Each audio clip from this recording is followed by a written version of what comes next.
જય હિન્દ મિત્રો, 1 જાન્યુઆરીના શોર્ટ એન્ડ શાર્પ કરંટ અફેર્સના આપણે મુખ્ય મુદ્દાઓ જોઈએ તો ડે સ્પેશિયલમાં આજે અંગ્રેજી નવ વર્ષ જેને ગ્રેગેરિયન કેલેન્ડર કહેવામાં આવે છે એનો પ્રથમ દિવસ છે. આ કેલેન્ડર 16મી સદીના સંત જે પોપ તરીકે ઓળખાય છે એ સંત ગ્રેગરી દ્વારા શરૂ કરવામાં આવ્યું હતું, એટલે એને ગ્રેગેરિયન કેલેન્ડર કહેવામાં આવે છે. આજે ભારતીય સંરક્ષણની ચોથી પાંખ તરીકે ઓળખાતી DRDO defence research and development ઓર્ગેનાઇઝેશનનો 68મો સ્થાપના દિવસ પણ છે. 1 જાન્યુઆરી 1958 ના રોજ 10 લેબથી તેની શરૂઆત થઈ હતી, જે આજે 60 લેબ સુધી પહોંચી છે. આજે એક અન્ય દિવસ પણ છે, ગ્લોબલ ફેમિલી ડે, વિશ્વ પારિવારિક દિવસ.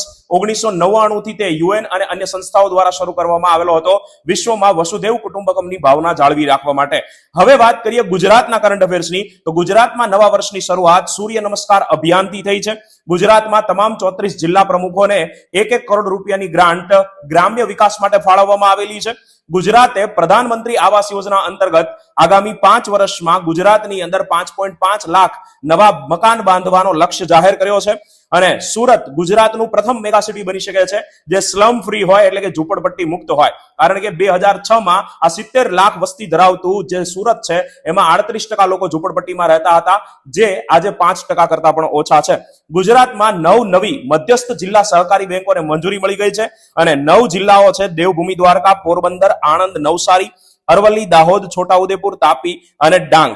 ગુજરાત ઔદ્યોગિક વિકાસ નિગમ GIDC દ્વારા આપણા સૌરાષ્ટ્રના મોરબી, રાજકોટ ઔદ્યોગિક પટ્ટામાં જાંબુડિયા પાનેલી ખાતે નવા ઇન્ટિગ્રેટેડ સિરામિક પાર્ક જે 1050 હેક્ટરમાં ફેલાયેલો છે એને સ્થાપવાની પણ જાહેરાત થઈ ગઈ છે. હવે ભારતના કરંટ અફેર્સના મુખ્ય મુદ્દાઓની વાત કરીએ તો ઇન્ડિયન નેવલ સેઇલિંગ વેસલ એટલે કે ભારતીય નૌસેનાનું સઢવાળું જહાજ કૌંડિન્ય પોરબંદર થી ઓમાનના મસ્કત સુધીની 15 દિવસની પોતાની પ્રથમ સફરે નીકળ્યું છે, જે ભારતના સાંસ્કૃતિક અને દરિયાઈ વારસાનું પ્રતીક છે.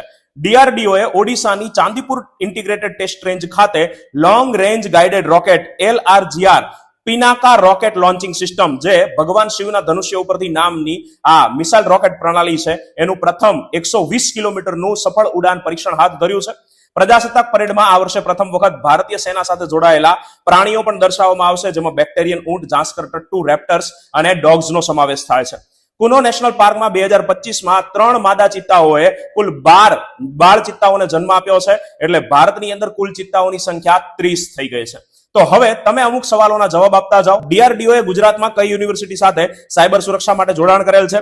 વિકેન્દ્રિત જિલ્લા વિકાસ માટે MLA ને કેટલા રૂપિયાની ગ્રાન્ટ મળે છે? અને પ્રધાનમંત્રી આવાસ યોજના અંતર્ગત UN ના કેટલામાં ટકાઉ વિકાસ લક્ષ્યાંક સાથે એ જોડાયેલી છે? અને જો વધારે તમારે ડીપમાં ડેઈલી કરંટ અફેર્સ જોવું હોય તો રોજ સવારે 7 વાગે જ્ઞાન લાઈવ પ્લેટફોર્મ ઉપર આપણો ડેઈલી કરંટ અફેર્સ લેક્ચર હોય છે, ત્યાં જોડાઈ શકો છો. જય હિન્દ, જય ભારત.